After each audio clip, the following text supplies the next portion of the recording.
दोस्तों, मैं राशिद ज़हीर हूं और आप देख रहे हैं ऑनलाइन न्यूज़ इंडिया। भारत में नित नए दिन एक नई बहस का जन्म होता है।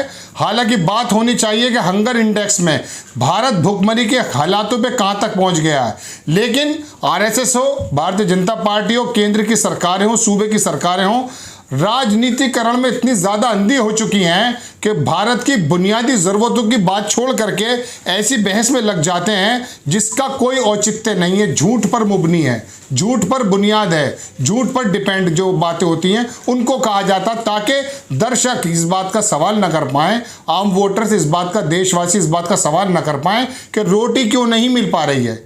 आरएसएस हो, भारतीय जनता पार्टी हो या सरकारें हों, वो किस तरह की बात कर रही हैं वो हम आपको बताते हैं। मोहन भागवत, अभी आरएसएस के जो सर्वे सर्वा हैं, उनका बयान आया था तो हिंदुत्व खतरे में है। एक तो ये हिंदुत्व को खतरे में बताते हैं, भारत का नाम हिंदुस्तान है और हिंदुओं की जगह है, हिंदुओं को खतरे में बताते हैं। पाकिस्तान से खतरा है, चीन से खतरा है, लेकिन होता यूं है कि आप लोकल की राजनीति में कैसे अपना उल्लू सीधा किया जाए और अपनी B party Bharatiya Janata party को सत्ता तक पहुंचाया जाए, विघटन जैसी स्थिति करते हैं ये संगठन। लेकिन अब की बार जवाब देने वाला कोई विपक्ष का ज़्यादा बड़ा नेता नहीं है।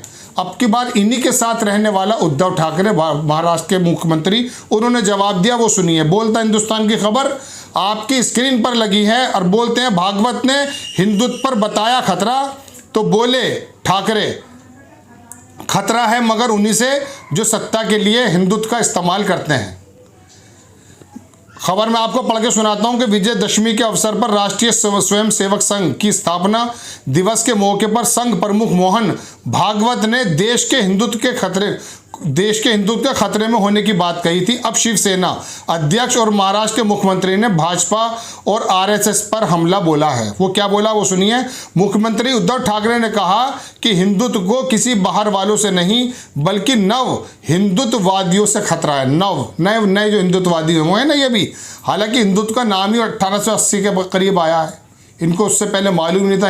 ये सावरकर ने इसका जनक था, उसी ने दिया था, वो भी मैं आपको बताऊंगा। बहरहाल मुख्यमंत्री उद्धव ठाकरे ने क्या कहा वो सुन लीजिए। कहा कि हिंदुत्व को किसी बाहर वालों से नहीं बल्कि नव हिंदुत्ववादियों से खतरा है, जिनके द्वारा सत्ता हासिल करने के लिए इस्तेमाल किया गया।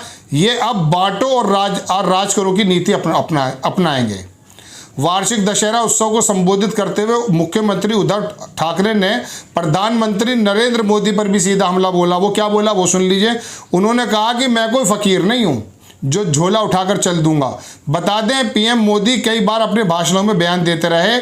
इस दौरान मुख्यमंत्री उद्धव ठाकरे ने हाल ही में भाजपा नेता हर्षवर्धन पाटिल द्वारा दिए गए बयान पर चुटकी ली। उन्होंने कहा था वो जो भाजपा के अंदर गया अभी थोड़े दिनों पहले एक नेता, उन्होंने कहा कि मुझे पहले से अच्छी नींद आती है, दरवाजे पर आवाज़ होती थी तो रोंगटे खड़े हो जाते थे, फिर भाजपा में चला गया, अब मैं चैन से की नींद सोता हूँ। इससे उनका आशय था कि कोई भी दागी नेता भाजपा में जाकर साफ सुथरा हो जाता है, क्योंकि ईडी का, सीबीआई का, इन चीज़ों का खतरा भारतीय जनता पार्टी के अंदर जाने के बाद खतरा खत्म हो जाता है। वहीं ममता बनर्जी और उनके भांजा भतीजे अभिषेक बनर्जी पर ईडी और दुनिया भर की जो है ना ये बातें निकलती रहती हैं। यानी कि जितनी संस्थाएं हैं, एनसीबी हो, जैसा अभी महाराष्ट्र के अंदर चल रही हैं, ये केंद्र के अनुरूप काम करने लगती हैं। तो इस जो नेता गया था भारतीय जनता पार्टी में, उसने कहा मैं चैन से सोता हूँ, यानी कि इसके दरवाजे पर अब कोई संस्था वाला, जो संस्थाएं हैं पूछताछ करने वाली, वो आती नहीं है। बहरहाल अपनी खबर पे आते हैं हम। इसी दौरान उन्होंने भाजपा सरकार पर केंद्रीय जांच एजेंसियों का गलत से इस्तेमाल करने का आरोप भी लगाया। भाजपा सरकार को चुनौती देते हुए मुख्यमंत्री उद्धव ठाकरे ने कहा कि अगर आपको मुकाबला ही करना है तो सीधा तरीके से करो, सरकारी जांच एजेंसियों का इस्तेमाल मत करो। आगे बहुत अच्छे इंटरेस्टिंग शब्द हैं, वो सुन लीजिए। लिखा उन्होंने कि ये मर्दानगी नहीं है, ये अमानवीय है। इस दौरान संघ प्रमुख द्वारा दिए गए बयान पर हमला बोलते हुए मुख्यमंत्री उद्धव ठाकरे ने कहा कि मोहन भागवत ने यह कहा था कि हमारे पूर्वज एक हैं, तो फिर लखीमपुर खीरी में विरोध करने वाले किसान किसी दूसरे गिरे से आए थे, जिनको बता दिया था कि ये तो उपद्रवी किसान हैं, जिन पर गाड़ी चढ़ाई गई। उन्होंने कहा कि अब वक्त आ गया है कि संघीय ढांचे पर चर्चा की जाए। देखिए, हिंदुत्व के नाम पर हिंदू वोटों का जो ध्रुवीकरण करने की कोशिश भारतीय जनता पार्टी या आरएसएस की शाखा के लोग जो करते हैं, उसका रिजल्ट ये निकलता है कि हिंदू मुस्लिम हो जाता है। हिंदुत्व सावरकर ने ये जनक कहा जाता है सावरकर को। इससे पहले हिंदू खतरे में, कौन सा हिंदू खतरे में है भाई? किससे खतरे में है? हिंदुओं का राज है, हिंदुओं का देश है? बड़ी संख्या में हिंदू रहते हैं, 100 करोड़ के करीब हिंदू रहते हैं यहाँ पर अगर मिलाया जाए, है ना। 20 करोड़ मुसलमानों को अलग हट के सबको हिंदुत्व तो बताता है राष्ट्रीय स्वयंसेवक सेवक संघ, और बोलता था कि अब हमें सबको जोड़ना है, दलित को भी जोड़ना है, ओबीसी को भी जोड़ना है, जो छोटी जाति के लोग हैं, छोटी इन द सेंस जिनको ओबीसी बैकवर्ड क्लास कहा गया, उनको भी जोड़ना है। लेकिन आरएसएस का कोई प्रमुख कोई दलित नहीं बनेगा, वो बनेगा इन्हीं में से। बहरहाल ये बात का मुद्दा नहीं था। मुद्दा यह है कि मोहन भागवत एक तरफ तो मुसलमानों की जब मीटिंग होती है तो बोलते हैं कि हमारे पूर्वज एक थे, और मुसलमान खुश होकर के उनको एक्सेप्ट भी करने लगे, बोले कि जैद खालू इतना शानदार बयान दे रहे हैं तो भाई हमें एक्सेप्ट कर लिया गया है। लेकिन दूसरी तरफ बोलते हैं हिंदुत्व खतरे में। तो खतरा किससे ये बताया जाना, नेपाल से, भूटान से, लंका पाकिस्तान से, किससे? चीन से, जिसने ज़मीन दबा रखी है। न चीन का शब्द बोलते हैं, और सर्जिकल स्ट्राइक के बारे में बोल रहे हैं अमित शाह जी। चीन ज़मीन पर कब्जा करे बैठा, वो कह रहे हैं कि अगर और भी ज़रूरत पड़ी तो हम और भी ज़्यादा सर्जिकल स्ट्राइक कर देंगे। चूँकि ये स्ट्राइक दरअसल पाकिस्तान में या सर्जिकल ना होकर के मुसलमानों के वोटों जो ध्रुवीकरण होता है उसमें होती है। तो मोहन भागवत जी जहाँ जोड़ने की बात कर रहे थे और देश एक सूत्र में पिरोने की बात कर रहे थे, और मुस्लिम उलमा आलिम जो होते हैं मौलाना टाइप, इन लोगों ने भी उसको एक्सेप्ट किया था। और अब क्या कहना है कि हिंदुत्व खतरे में। अब जवाब देने वाला इन्हीं का सहपाठी, बल्कि इन्हीं का जो उस्ताद है, जो हिंदुत्व का परचम लेके सबसे पहले यही शिवसेना निकली थी। शिवसेना से ज़्यादा मुखर कौन हो सकती है? लेकिन उसने वहाँ महाराष्ट्र के अंदर जो काम किया है उसको सराहना की गई। WHO ने तारीफ की उद्धव ठाकरे की इस पेंडेमिक के अंदर।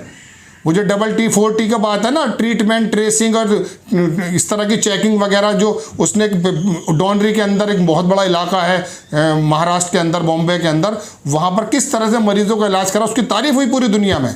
ऑक्सीजन को किस तरह से बचा के रखा उद्धव ठाकरे ने, तारीफ हुई। तो वहाँ पर NCP, कांग्रेस, सब मुसलमान हिंदू वगैरह मिल करके सरकार चला रहे हैं। तो अब होता यूं है कि हिंदुत्व को खतरे में बता करके मोहन भागवत जी अब जो 5 प्रदेशों के अंदर है, क्या उसको साधना चाहते हैं?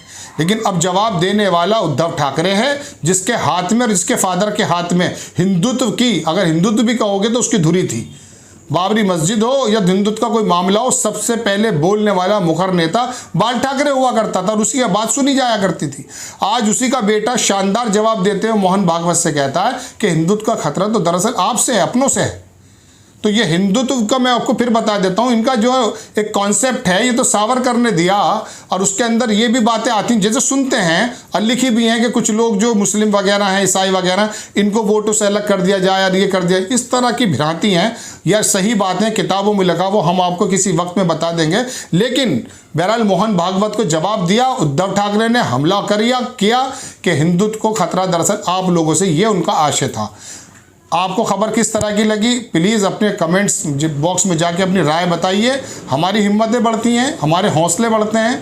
अच्छी खबर लाने के लिए जब आप कमेंट्स करते हैं, अच्छी बात हो वो भी बताइए, और आपको कहीं गलती नज़र आती है वो भी बताइए, ताकि भविष्य में उसको सुधारा जा सके। और एक रिक्वेस्ट, इल्तजा आपसे और ज़रूर है कि आप प्रोग्राम को सब्सक्राइब भी कीजिए, हमारे चैनल को, और शेयर भी कीजिए।